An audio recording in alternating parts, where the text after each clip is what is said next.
आज हम लोग यूपीएससी के वैसे सवाल करने वाले हैं जो देखने में तो लेंदी हैं लेकिन इसके सॉल्यूशन आसान हैं। तो चलिए क्वेश्चन नंबर 1 कहता है एक वस्तुनिष्ठ प्रकार के प्रश्न में सही उत्तर के लिए 5 अंक दिए जाते हैं। अगर आप जवाब सही देंगे तो 5 नंबर मिल जाएगा और गलत उत्तर के लिए 2 अंक काट लिए जाते हैं। जब गलत उत्तर दीजिएगा 2 अंक माइनस हो जाएगा। तो मैं मान लेता हूँ कि एक विद्यार्थी एक्स क्वेश्चन को सही किया है और वाई क्वेश्चन को गलत किया है। ठीक है, तो अगर एक्स क्वेश्चन सही किया, एक क्वेश्चन के लिए 5 मार्क्स, तो एक्स क्वेश्चन के लिए 5x मार्क्स, एक क्वेश्चन के लिए 5 तो एक्स क्वेश्चन के लिए 5x, और एक गलत उत्तर के लिए आपको 2 अंक माइनस हो रहा है तो बाई गलत उत्तर के लिए 2 बाई माइनस हो जाएगा। और इस तरह से उसको क्वेश्चन में बोल रहा है कि 69 मार्क्स प्राप्त हुए हैं। विद्यार्थी को कितना अंक मिला है? 69 मार्क्स मिला है। ये हो गया क्वेश्चन नंबर 1। अब आगे देखते हैं, यदि उसे एक सही उत्तर के लिए 4 अंक दिए जाते। अब अजम्पशन कर रहा है कि अगर एक सही उत्तर के लिए मैं 4 ही अंक देता तो एक सही के लिए 4 अंक दे रहे हैं तो x सही के लिए 4x देंगे। ठीक है, और एक गलत उत्तर के लिए 1 अंक काट रहे हैं तो एक गलत के लिए 1 काट रहे हैं तो बाई गलत के लिए 1 बाई कट जाएगा। और इस तरह से उसको टोटल 84 मार्क्स मिल रहा है। टोटल कितना मार्क्स मिल रहा है? 84। ये क्वेश्चन नंबर क्या हो गया? 2 हो गया आपका। ठीक है, अब आपसे पूछ रहा है क्या कि प्रश्न पत्र में कितने प्रश्न थे। ठीक है, तो जितना गलत किया है जितना सही किया है दोनों को जोड़ देंगे, टोटल क्वेश्चन आ जाएगा। ठीक है, यानी एक्स गलत किया, एक्स सही किया, बाई गलत किया है तो एक्स प्लस बाई निकाल देंगे, टोटल प्रश्न आ जाएगा। तो हमको एक्स और बाई का मान निकालना है। कैसे निकालेंगे? ये देखिए, इस इक्वेशन को, ये इक्वेशन जो आपका दिख रहा है 4x माइनस वाई बराबर 84, इसको हम 2 से गुना कर देते हैं।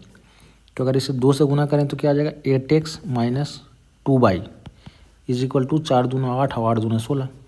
ठीक है, इसी इक्वेशन को हम क्या कर दिए? 2 से गुना कर दिए। अब देखिए 2 से गुना करके इसको हटा देते हैं। इस इक्वेशन का कोई रोल नहीं है क्योंकि इसको हम 2 से गुना करके इसको ले लिए हैं। अब हमको करना क्या? दोनों इक्वेशन को सॉल्व कर देना है मेरे को खाली। कैसे सॉल्व होगा? माइनस प्लस माइनस, 2 बाई से 2 बाई कैंसिल, 5 में से 8 गया, -3 बच जाएगा। 168 और 69 माइनस करें तो क्या आएगा? -99 आ जाएगा। तो x का मान आपका कितना आ गया? 33। x का मान 33 आ गया। अब अगर हमको y का मान निकालना है तो x का मान किसी इक्वेशन में रख देंगे। तो ऊपर वाले इक्वेशन में x का मान रख देते हैं। तो x का मान 33 है तो 33 इंटू 5 क्या आएगा? 165। 3 5 15, 3 5 15, 1 16। y तो निकालना ही है। यहाँ पे क्या आपका दिया हुआ? 69। 69 65 से घटाएंगे 96 आ जाएगा बराबर 2 बाई। तो 2 बाई का मान 96 है तो बाई का मान क्या आ जाएगा? 48 आ जाएगा। तो x का और y का मान निकाल लिए। हमको टोटल सवाल निकालना है, दोनों को जोड़ देंगे। 8 3 11, 4 3 7 1 8, यानी टोटल 81 सवाल था प्रश्न पत्र में, जिसमें से 33 सही किया और 48 गलत कर दिया। तो देखिए, देखने में तो ये सवाल लेंदी है लेकिन बस 2 इक्वेशन बनाना था, मुश्किल से आपको 1 मिनट लगता। अब चलिए दूसरा सवाल। हम यहाँ पे सिर्फ वैसे क्वेश्चन को डिस्कस कर रहे हैं जो देखने में लेंदी है लेकिन उसका सोल्यूशन आसान है। एक रेलगाड़ी टी की चाल 100 किलोमीटर प्रति घंटा है और व्यक्ति पी की चाल 4 किलोमीटर प्रति घंटा है। पी जो है टी की गति की दिशा में चलता है और 15 सेकंड में पार कर जाता है। सेम डायरेक्शन में चल रहा है। आपको देखिए सिर्फ इतना ध्यान रखना है कि सेम डायरेक्शन में चले तो चाल घटता है, अपोजिट में चले तो चाल जुटता है। ठीक है, हम यहाँ पे स्पीड की बात कर रहे हैं कि सेम डायरेक्शन में चलेगा तो स्पीड क्या हो जाएगा? घट जाएगा। जैसे में कि एक का चाल है 100 और व्यक्ति का चाल है, ट्रेन का चाल है 100, व्यक्ति का चाल है 4, तो सेम डायरेक्शन में चाल क्या हो जाएगा? घट जाएगा, यानी 100 माइनस 4 96। अपोजिट में चाल जुटता है यानी 100 प्लस 4 104। तो स्पीड का जो रेशियो आ गया सेम डायरेक्शन में 96, अपोजिट में 104। अब हमको क्या निकालना है? यहाँ से टाइम का रेशियो निकालना है। स्पीड के रेशियो से टाइम का रेशियो निकालना है तो बस स्पीड के रेशियो को उल्टा कर देंगे, टाइम का रेशियो आ जाएगा। टाइम एंड डिस्टेंस में बस यही एक चीज़ आपको याद रखना है कि टाइम का रेशियो स्पीड के रेशियो का उल्टा होता है। तो जब स्पीड का रेशियो 96 104 है तो टाइम का रेशियो क्या हो जाएगा? 104 और 96 हो जाएगा। यानी काटेंगे तो 13 8 चलोतल से और 12 8 96। अब कह रहा है क्या कि टी जो है पी को 15 सेकंड में पार करता है। यहाँ देखिए, जब सेम डायरेक्शन में चल रहा है तब ऐसा बात हो रहा है। सेम डायरेक्शन में चलता है, यहाँ देखिए जब सेम डायरेक्शन में चल रहा है, टी जो है पी की गति की दिशा में चलता है तो 15 सेकंड में पार करता है। सेम डायरेक्शन में चलेगा तो 15 सेकंड में पार कर रहा है। यहाँ सेम डायरेक्शन में चल रहा है तो कितना देर में पार कर रहा है? हम मान लेते हैं कि अनुपात में 1 शामिल है तो सेम डायरेक्शन में चल रहा है तो 13 1 सेकंड में पार कर रहा है। 13 1 सेकंड में पार कर रहा है सेम डायरेक्शन में। क्वेश्चन में बोल रहा है कि 15 सेकंड में पार कर रहा है, तो 13x का वैल्यू 15 है, तो यहाँ से x का वैल्यू क्या आ जाएगा 15/13। हमसे पूछ रहा है कि विपरीत दिशा में अगर चलता है तो कितना टाइम लगेगा, तो विपरीत दिशा में चलने का मतलब 12x का वैल्यू पूछ रहा है। विपरीत दिशा में चल रहा है तो 12x टाइम लग रहा है, तो 12x का वैल्यू पूछ रहा है। तो x का वैल्यू क्या है 15/13, तो 12x का वैल्यू निकालने के लिए गुना 12 कर देंगे। 15 गुना 12 180/13।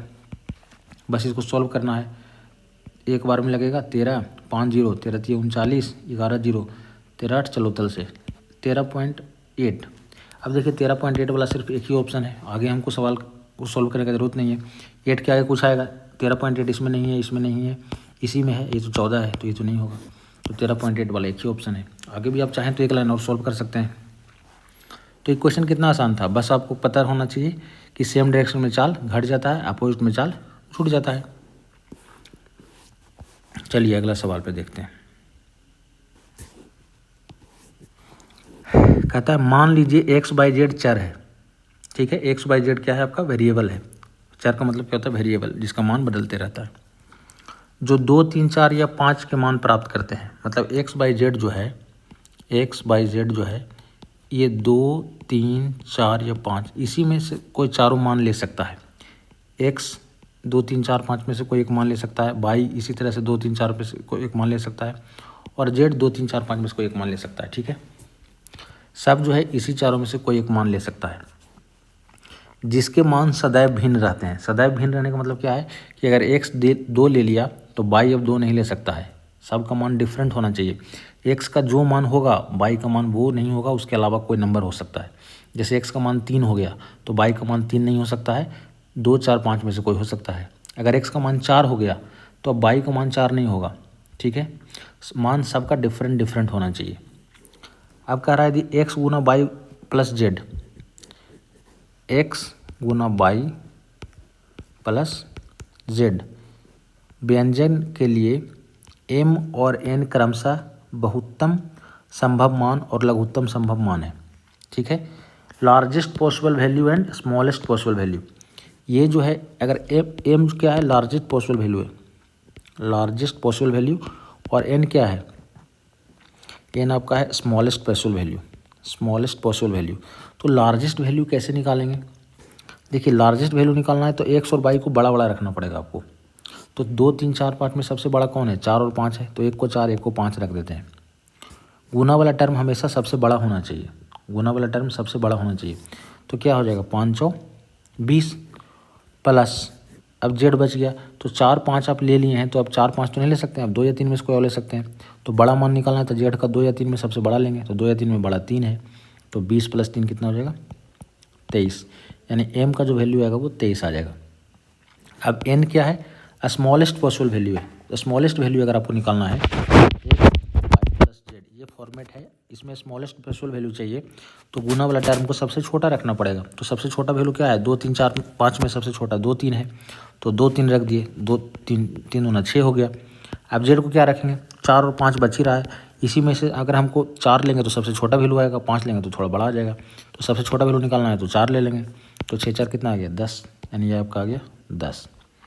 अब हमको क्या पूछ रहा है कि m और n का डिफरेंस क्या है, तो m है 23 n है 13, तो 23 और 13 का डिफरेंस पूछ रहा है, सॉरी m है 23 और n है 10, तो डिफरेंस पूछ रहा है कितना आ जाएगा आपका 13, तो आंसर आपका आ जाएगा 13। तो आप देखिए क्वेश्चन देखने में आपका थोड़ा लेंदी लग रहा है पर आसान ही है। बड़ा मान निकालना है तो सबको बड़ा बड़ा रखेंगे, छोटा मान निकालना है तो सबको छोटा रखेंगे।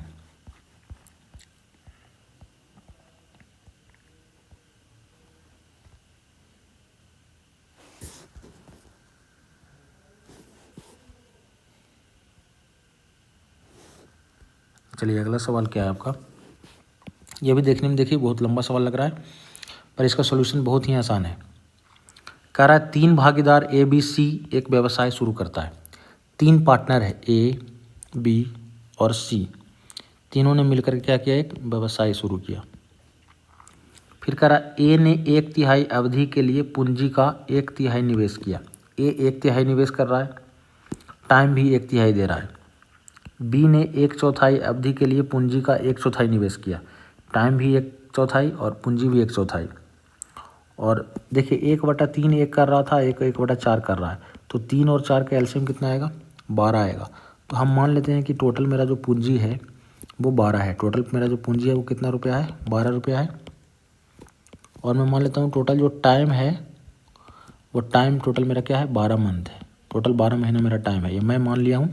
चूँकि 1/3 1/4 का एल्शियम क्या आ रहा है, 12 आ रहा है। 1/3 था, इसके हर का एल्शियम और इसके हर, यानी तो 3 और 4 का एल्शियम निकाल लिया मैं। तो 3 और 4 का एल्शियम कितना आ गया, 12 आ गया। उसी हिसाब से एल्शियम निकाल करके हम क्या कर दिए, मान लिए कि टोटल पूंजी जो एल्शियम था वही मान लिया, टोटल टाइम भी वही मान लिया। इससे देखिए क्या होगा, कैलकुलेशन थोड़ा आसान हो जाएगा। अब कह रहा है कि 3 भागीदार ABC व्यवसाय तो शुरू किया। ए ने 1/3 अवधि 1/3 टाइम लिया।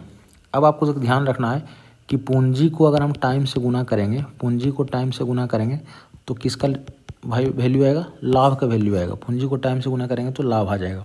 तो अगर हमको यहाँ पे प्रॉफिट निकालना है यानी लाभ निकालना है तो पूंजी को टाइम से गुना करना पड़ेगा।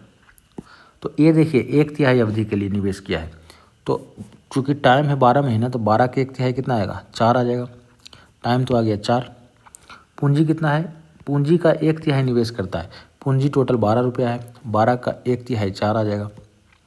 ठीक है, तो आपका टाइम भी 4, पूंजी भी 4, प्रॉफिट क्या होगा, 4 × 4 16।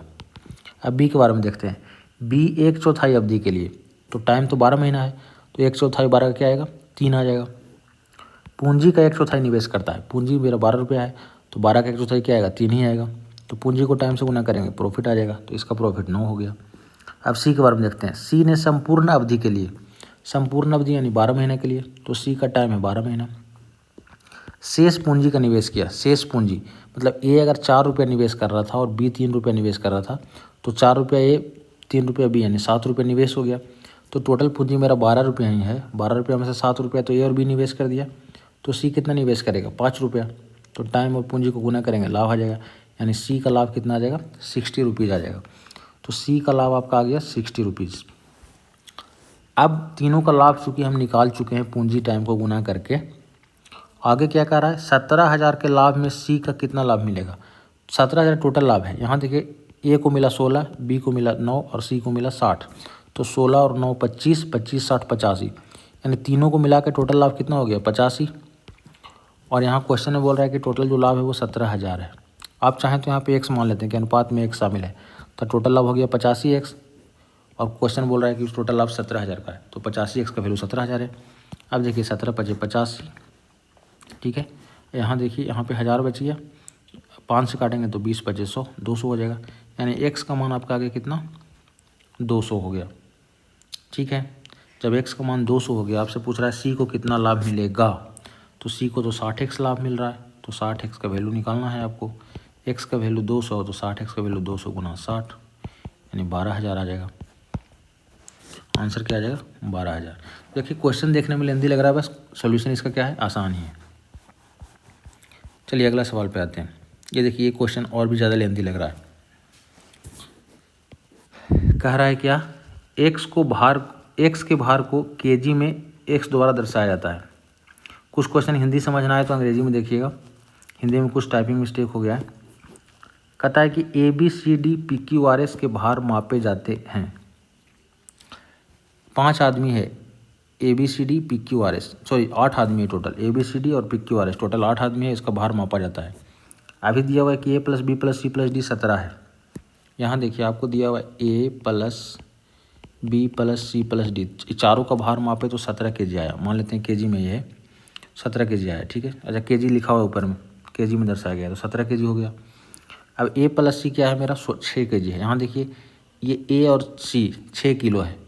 ठीक है, तो B और D कितना हो जाएगा, 17 किलो में अगर 6 किलो घटा दूंगा तो B और D निकल जाएगा।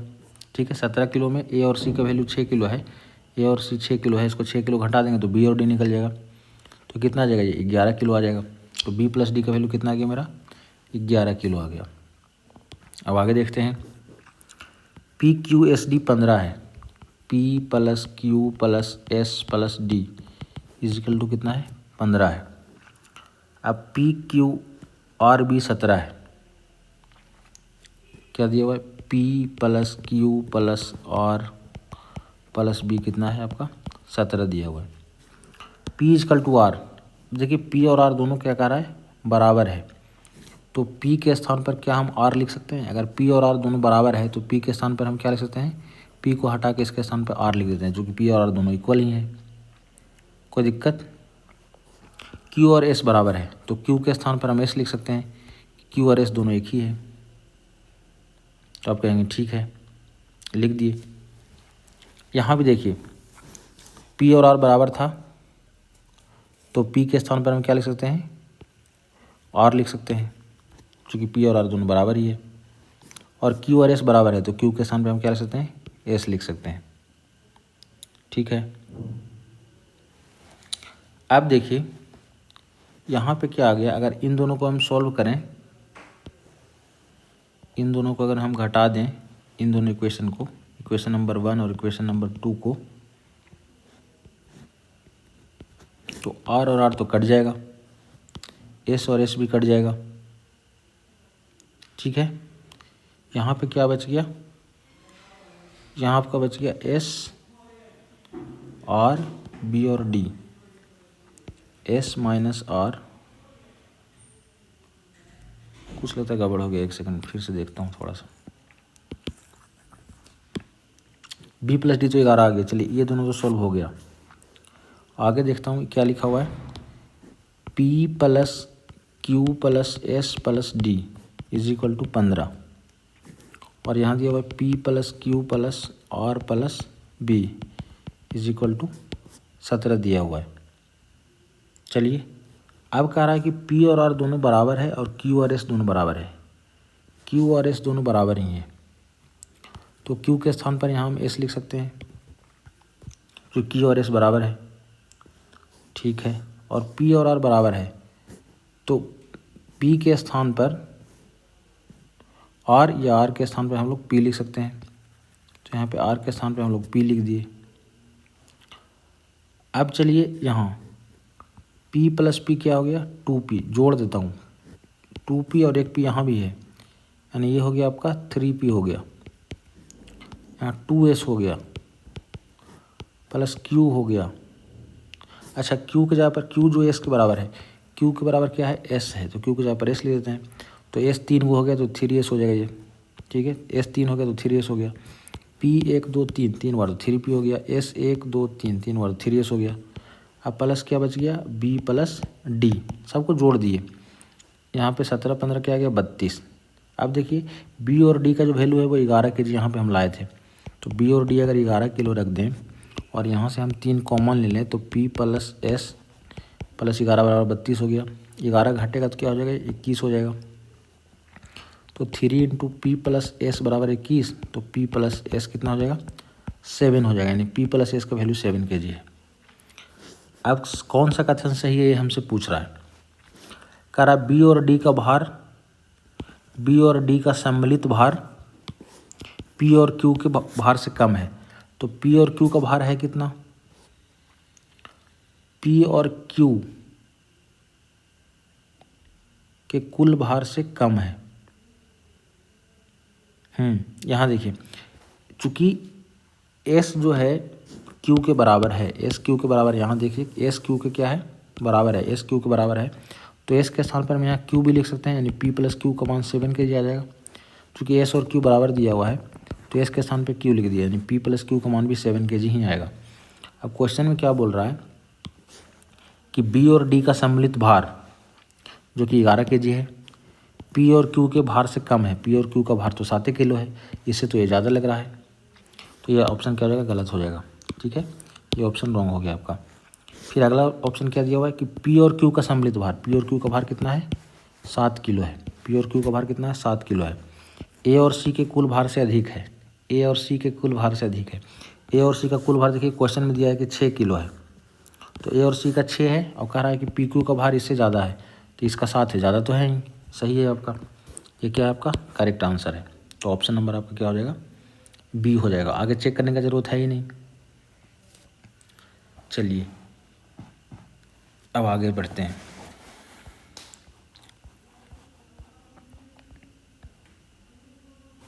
अगला सवाल आपका क्या है? देखिए ये सवाल भी आपको देखने में काफ़ी लेंदी लग रहा है। कह रहा है एक साइकिल प्रथम 1 किलोमीटर, अगला 2 किलोमीटर और शेष 3 किलोमीटर। देखिए यहाँ क्या कर रहा है x, ये पूरा डिस्टेंस मान लेता हूँ मैं, a से लेके b तक टोटल डिस्टेंस है। पहला डिस्टेंस जो है वो 1 ही किलोमीटर का है, दूसरा डिस्टेंस क्या है वो 2 किलोमीटर तय करता है और तीसरा बार 3 किलोमीटर तय करता है, यानी टोटल 6 किलोमीटर तय कर रहा है। पहला बार 1 किलोमीटर, दूसरा बार 2 किलोमीटर, तीसरा बार 3 किलोमीटर, टोटल क्या हो गया 6 किलोमीटर हो गया। अब आगे क्या कहता है, इसके दौरान क्रमशः 5 किलोमीटर प्रति घंटा, 10 किलोमीटर प्रति घंटा और 4 किलोमीटर प्रति घंटा की चाल से चलता है वो।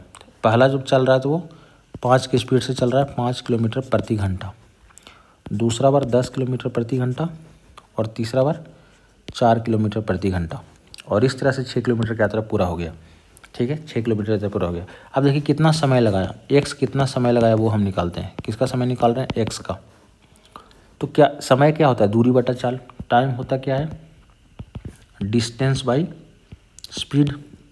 ठीक है, समय बराबर दूरी बटा चाल। तो चलिए दूरी बटा चाल आपका समय है, दूरी कितना है 1 किलोमीटर है, चाल इसका है 5 किलोमीटर प्रति घंटा। इसका समय निकल गया पहला दूरी तय करने में। दूसरा बार वो दूरी तय किया 2 किलोमीटर, लेकिन चाल है 10 किलोमीटर प्रति घंटा, दूसरा बार का समय निकल गया। और तीसरा बार आपका 3 किलोमीटर दूरी है, 4 किलोमीटर प्रति घंटा क्या है आपका स्पीड है।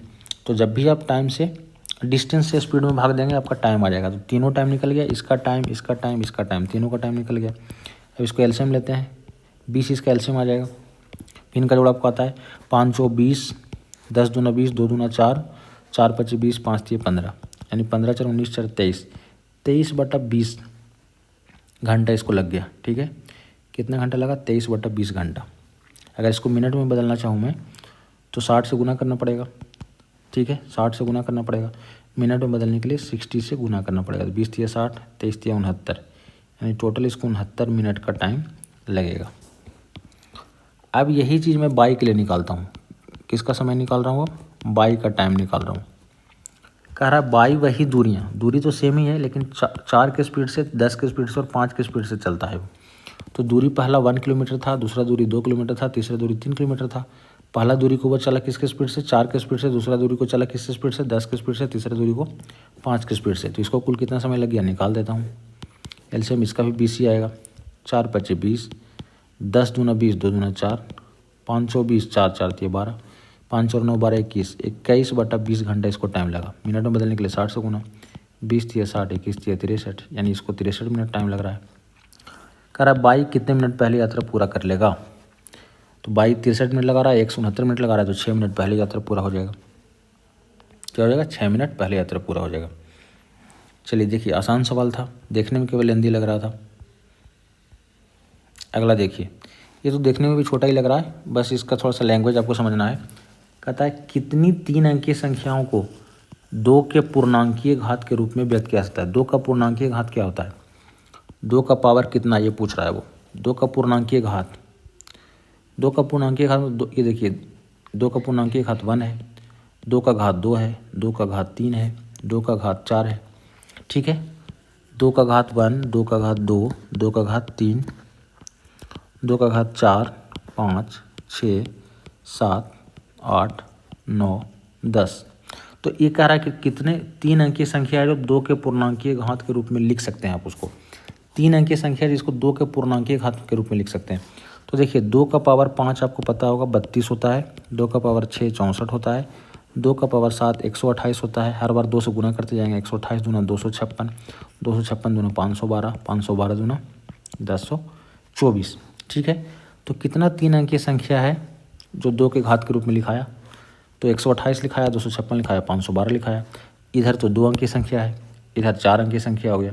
तो सिर्फ 128, 256 और 512 यही जो नंबर है, यही 3 अंकीय संख्या है जिसको 2 के पावर पूर्णांकीय घात में लिख सकते हैं। जैसे कि 2 का पावर ये 7 है, ये 2 का पावर 8 है, 2 का पावर 9 है। तो 3 नंबर टोटल ऐसे हैं जिसको 2 के पूर्णांकीय घात में लिख सकते हैं और वो 3 अंक का संख्या होगा। ऐसे तो संख्या बहुत सारे हैं, लेकिन 3 अंक का केवल 3 ही संख्या है। तो आपका आंसर क्या आ जाएगा 3। ये क्वेश्चन देखिए देखने में बहुत आसान था, लेकिन इसका लैंग्वेज थोड़ा सा सबको परेशान किया एग्जाम हॉल में। अगला सवाल देखते हैं। कहता है यदि 2 भिन्न संख्याओं के एचसीएफ और एलसीएम का गुणनफल, एचसीएफ और एलसीएम का देखिए आप पढ़े होंगे, अगर एलसीएम से पढ़े होंगे तो कि एलसीएम इंटू एचसीएफ, एलसीएम यानी लासा इंटू मासा, एचसीएफ इंटू एलसीएम क्या होता है, पहली संख्या गुना दूसरी संख्या। ये फॉर्मूला तो आपको याद रखना है कि एलसीएम एचसीएफ का गुणनफल जो होता है दो संख्याओं के गुणनफल के बराबर होता है। ठीक है, एलसीएम गुना एचसीएफ बराबर पहली संख्या गुना दूसरी संख्या। अब क्वेश्चन में क्या बोल रहा है कि दो भिन्न संख्याओं के एचसीएफ और एलसीएम का गुणनफल उनमें से एक संख्या का घन है।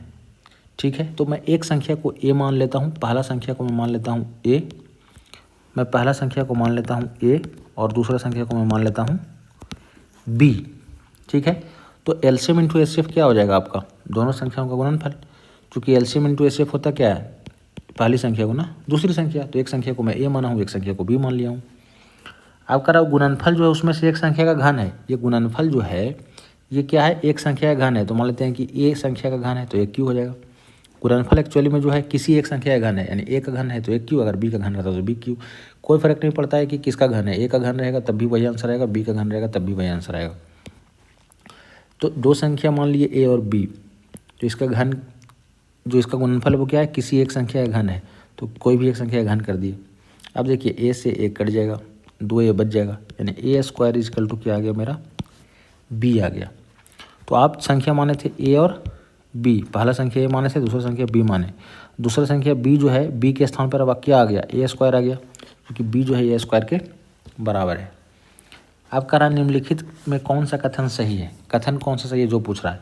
पहला, संख्याओं के बीच का अंतर एक सम संख्या है, संख्याओं के बीच का अंतर एक सम संख्या है। देखिए अगर एक जगह पर मैं 2 रख दूं तो ए का स्क्वायर क्या हो जाएगा, 2 का स्क्वायर यानी 4। अगर एक जगह पर 3 रखूं तो 3 का स्क्वायर क्या हो जाएगा, 9। 4 रखूं तो 4 का स्क्वायर 16, 5 रखूं तो 5 का स्क्वायर 25। अब डिफरेंस निकालिए, 4 और 2 का डिफरेंस 2, 9 3 का डिफरेंस 6, 16 4 का डिफरेंस 12 और 25 5 का डिफरेंस 20। मैं पॉजिटिव में लिख रहा हूँ, 4 से 2 घटा रहा हूँ। आप अगर निगेटिव में भी लिखिएगा तो कोई फ़र्क नहीं पड़ता है। अगर +2 सम संख्या है तो -2 भी सम संख्या ही है, अगर +4 सम संख्या है तो -4 भी सम संख्या ही होता है। प्लस माइनस साइन से सम संख्या नहीं बदलता है, वो सम संख्या ही रहता है वो। तो देखिए हर बार आप जब डिफरेंस निकाल रहे हैं तो क्या आ रहा है, सम संख्या आ रहा है, मतलब पहला ऑप्शन क्या है, सही है कि संख्याओं के बीच का जो डिफरेंस हो रहा है वो सम संख्या ही हो रहा है।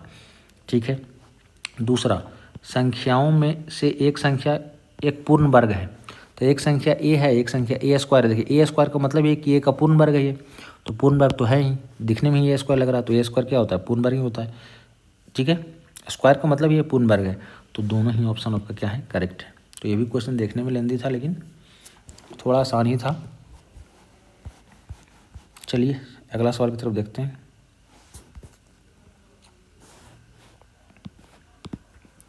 कहता है मान लीजिए एक्स वाई जेड चर हैं जो अपने संभव मानों के रूप में धनात्मक वास्तविक संख्याएं प्राप्त करते हैं। अगर हिंदी में दिक्कत हो रहा है तो अंग्रेजी में एक और पढ़ लीजिएगा।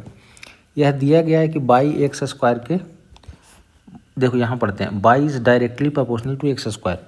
कह रहा है कि बाई जो है एक्स स्क्वायर के डायरेक्टली प्रोपोर्शनल है। ठीक है, आगे कह रहा है x is inversely proportional to z. X z क्या आपस में इन्वर्सली प्रोपोर्शनल है, ऐसे लिख सकते हैं, आपस में एक्स जेड क्या है, इन्वर्सली प्रोपोर्शनल है। और बाई और एक्स स्क्वायर क्या है, आपस में डायरेक्टली प्रोपोर्शनल है। इन्वर्सली को बटना में लिखते हैं, डायरेक्टली वो सीधा सीधा लिखते हैं। अब चूंकि एक्स का मान 1/z है तो यहाँ पे हम लिख सकते हैं एक्स के स्थान पे 1/z लिख देंगे, स्क्वायर है तो स्क्वायर कर देंगे।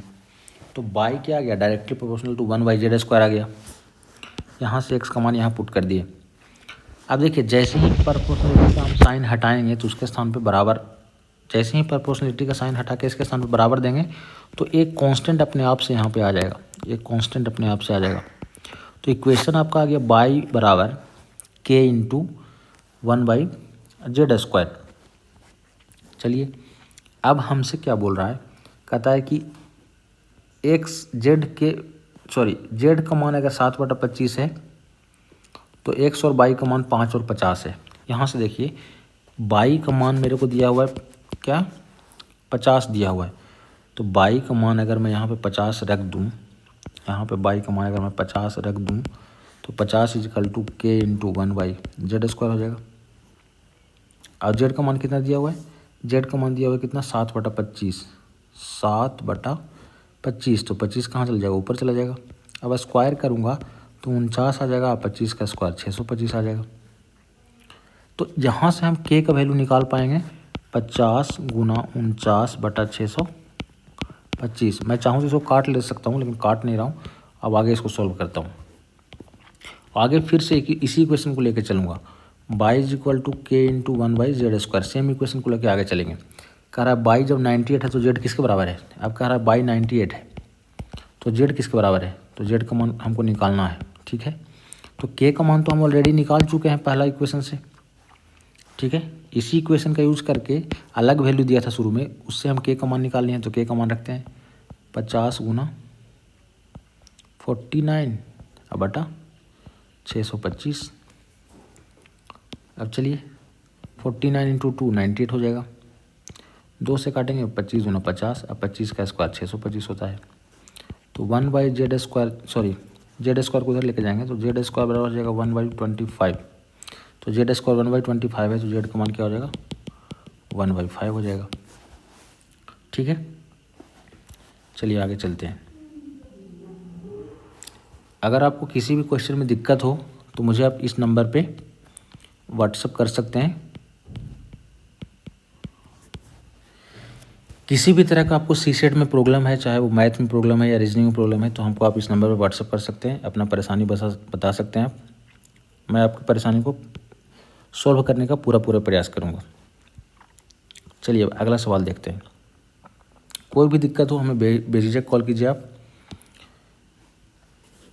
अगला नेक्स्ट सवाल क्या है कि एक